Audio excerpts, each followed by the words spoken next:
வணக்கம். இப்போ நீங்கள் படத்தில் பார்த்துக்கிட்டு இருக்கிறது தமிழில் வந்து கொம்பு முள் அப்படின்னு சொல்லுவாங்க. கிராமத்தில் ரொம்ப சர்ப்ளஸாக கிடைக்கக்கூடிய ஒரு தாவரம் தான் இது. வந்து அக்கந்தேசை இனத்தை சேர்ந்தது. இது அக்கந்தஸ்பெர்மம் ஹிஸ்பிடா அப்படின்னு சொல்லுவாங்க.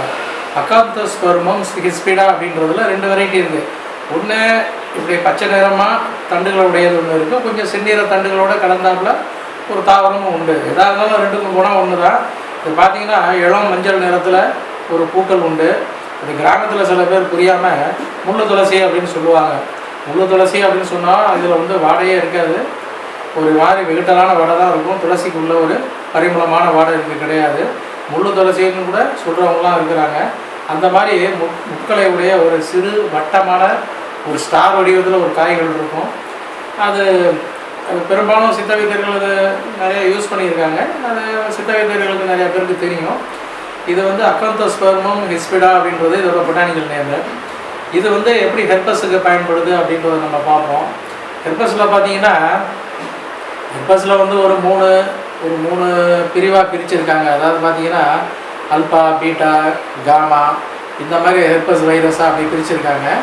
இதில் வந்து ஒரு 9-8 வகையான பிரிவுகளும் கொண்ட ஒரு விஷயங்களாகவும் பார்க்கப்படுது. ஏன்னா இது வந்து ஹெர்பஸ் வந்து ரொம்ப ஒரு மோசமான ஒரு உபாதைங்க. இதை ஒரு சாதாரண காமனாக அக்கி அப்படின்னு சொல்கிறது அப்படின்றத விட இது வந்து தீவிரமாக சில பேரை பாதித்து சில பேர் உயிர் கூட போய்க்கிருக்கு. அந்த மாதிரி ஒரு தீவிரமான ஒரு வைரஸ் இது. இது பெரும்பாலும் பார்த்திங்கன்னா நரம்பு மண்டலம், இது வந்து தோலோடு மட்டும் போகிறதில்ல, நரம்பு மண்டலத்தையும் இது பாதிக்கக்கூடிய ஒரு விஷயமாகவும் பார்க்கக்கூடிய ஒரு நோயாக இது இருக்குது இந்த வைரஸு. இந்த வைரஸ் வந்து இது சாதாரணமாக இப்போ அம்மையெல்லாம் வேரிஸ்லாசோஸ்டர் இந்த மாதிரி ஒரு காரணத்தினால வரக்கூடிய வைரஸ்கள்லாம் கூட அம்மை சம்மந்தப்பட்டது தான். அதுவும் வந்து ஒரு அக்கி இனத்தை சேர்ந்தது தான். அதை விடுத்து ஹெர்பஸுக்கு எப்படிப்பட்ட ஹெர்பஸாக இருந்தாலும் ஒரு ஆரம்ப நிலையிலேயே இருந்தாலும் சரி, இந்த க்ரானிக் ஸ்டேஜில் இருந்தாலும் சரி, இந்த கொம்பு முள் அப்படின்னு சொல்லக்கூடிய இந்த தாவரம் நல்லா பயன்படும். இது வந்து சாதாரணமாக ஒன்றும் இல்லை. அதாவது நீங்கள் வந்து தேவையான அளவுக்கு இலைகளை எடுத்து நீங்கள் அம்மியில் வச்சு அரைச்சி ஒரு சின்ன ஒரு உருண்டை வாயில் எடுத்து தண்ணீர் குடிக்க வேண்டியது தான். அப்படி இல்லைன்னா சாறு எடுத்து தண்ணீரோட கலந்து ஒரு 3 நேரம் எம்டி ஸ்டமக்கில் சாப்பிட்டாலே போதுமானது. சாதாரண பத்தியங்களை கடைப்பிடிச்சா போதுமானது. டைரி ஐட்டங்களை அவாய்ட் பண்ணிவிட்டு ஊன் உணவுகளை தவிர்த்துட்டு இந்த புகையிலை இந்த மாதிரி ஐட்டங்கள்லாம் தவிர்த்துட்டு இதை தொடர்ந்து சாப்பிட்டுக்கிட்டே வந்தால் நல்ல ரிசல்ட்டு கிடைக்குங்க. முடிஞ்சால் இதோட சாரை கூட நீங்கள் வந்து தேன்லேயோ இல்லை எண்ணெயிலையோ குழப்பி மேலே கூட தடவிக்கலாம். பழைய காலத்தில் பார்த்தீங்கன்னா இதை அக்கிக்கு இதோட சாரை வந்து வெண்ணெயில் குழப்பி கூட மேலே தடவி விடுவாங்க. அது மாதிரி வெண்ணெயில் கூட குழப்பி தடவிக்கலாம். இந்த சாறு குழப்புறது அப்படின்றது ஒன்றும் குழப்ப வேண்டியதில்லை. நல்லா ஒரு 2 ஸ்பூன் அளவுக்கு ஒரு கிண்ணத்தில் இந்த சாரை எடுத்து விட்டு ஒரு ஸ்பூன் அளவுக்கு வெண்ணெயை நீங்கள் போட்டு அப்படியே ஸ்பூனால் குழப்பிங்கன்னா அது நல்லா கரைஞ்சிடும். அதுக்கப்புறம் எடுத்து நீங்கள் மேலே தடவி வச்சுக்கிட்டு வந்துட்டு ஒரு 1 ஹவர் கழித்து நீங்கள் குளிச்சிடலாம். அப்படி இல்லைனா தடவி விட்டுட்டு நீங்கள் காஞ்சோன்னா மற்ற வேலைகள்லாம் பார்க்கலாம். இந்த ஹெர்பஸோடைய தாக்கம் வந்து எந்த இடத்துல இருந்தாலும் சரி, அதாவது பார்த்திங்கன்னா மர்மஸ்தானத்தில் இருந்தால் கூட அது நல்லா வேலை செய்யும். அந்த இடத்துலையும் இந்த வெண்ணெயை தடவிக்கலாம். கண்டிப்பாக வந்து உள்ளுக்குள்ளே இதை சாப்பிடணும். சாதாரண பத்தியங்களை கடைப்பிடிச்சி தொடர்ந்து ஒரு 2 மாதம் 3 மாதம். ஏன்னா இது வந்து பார்த்திங்கன்னா ரொம்ப சர்ப்ளஸாக எல்லா சீசன்லேயும் கிடைக்கக்கூடிய ஒரு பிளான்ட்டு. அதனால் நீங்கள் தாராளமாக உபயோகப்படுத்தலாம். இதை வந்து பழைய காலத்தில் ஒரு வெஜிடேஷனாக கூட பல கீரைகளில் கூட கலந்து சாப்பிட்ருக்காங்க. அதனால் பயம் இல்லாமல் சாப்பிடுங்க. நன்றி. மேலும் பார்த்திங்கன்னா நிறைய பேர் கேட்குறாங்க, அதாவது பார்த்திங்கன்னா இந்த நியூராலஜிக்கலில் இரிட்டபிள் நர்வு, அதாவது பார்த்திங்கன்னா நரம்பு வந்து ஒரு கடுமையான ஒரு குறிப்பிட்ட இடத்துல வலி, எரிச்சல், குத்தல் வலி, இந்த மாதிரி உணர்ச்சியற்ற தன்மை, இந்த மாதிரி விஷயங்கள் வந்து நிறைய பேர் கேட்குறாங்க மருந்துன்றது.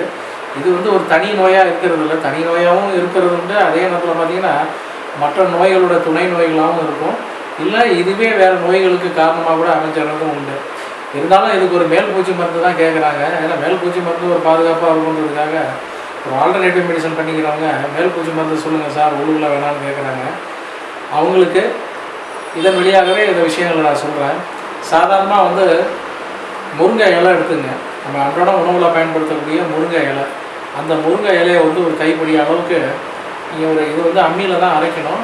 அந்த அம்மியில் வச்சு தண்ணியெல்லாம் வந்து சேர்க்கணும்னா இது ஒரு சின்ன வெங்காயம், ஒரு 2 சின்ன வெங்காயம் நல்லா தோலை உரிச்சிட்டு அதோடு வச்சு நல்லா நைஸாக அரைச்சிடுங்க. சின்ன வெங்காயம் முருங்கைக்கீரையும் அரைக்கணும், அவ்வளோதான் விஷயம். இல்லை சாறு எடுக்கிறதுனா நீங்கள் மிக்சியில் போட்டு சாறு எடுத்து கூட தடவிக்கலாம். இது வந்து அந்த இரிட்டபிள் நர்வு உள்ள இடமா அந்த லொக்கேஷனில் இருக்கட்டும், அங்கே உள்ள ஸ்வெல்லிங்கில் இருக்கட்டும், வலியில் இருக்கட்டும், இல்லை அந்த இடத்துல எரிச்சல் இருக்கட்டும், டயபெட்டிக்ஸ்லேயே கண்ட எரிச்சலாகட்டும், மதத்தை உணர்ச்சியாகட்டும், அந்த இடத்துல நீங்கள் தழும்ப இதை வந்து இதை அரைச்சி 10 போட்டுற வேண்டியது தான். இப்படி தொடர்ந்து 10 போட்டுக்கிட்டே வந்தீங்கன்னா கண்டிப்பாக அங்கே உள்ள பிளாக்கெல்லாம் மாறி நல்லா ரத்த ஓட்டங்கள் வந்து நரம்புக்கு வந்து ஒரு நல்ல ஒரு இதை கொடுக்கும். அதாவது நரம்பில் உள்ள சுருக்கங்கள்லாம் கொடுத்து நிவர்த்தி ஆகி நரம்புகளில் உள்ள செல்லுங்கள்லாம் நல்லா ஸ்டிமுலேட் ஆகி வேலை செய்ய ஆரம்பிக்கும். இருந்தாலும் இந்த மாதிரி விஷயங்கள் வந்து வேறு நோய்களோட சம்மந்தப்பட்டு இருக்கிறதுனால காலை வந்து நீங்கள் செக் பண்ணி பார்த்துக்க வேண்டியதாகடா. எங்கேயாவது பிளாக் இருந்தால் கூட இந்த மாதிரிலாம் இருக்கும். நன்றி, வணக்கம்.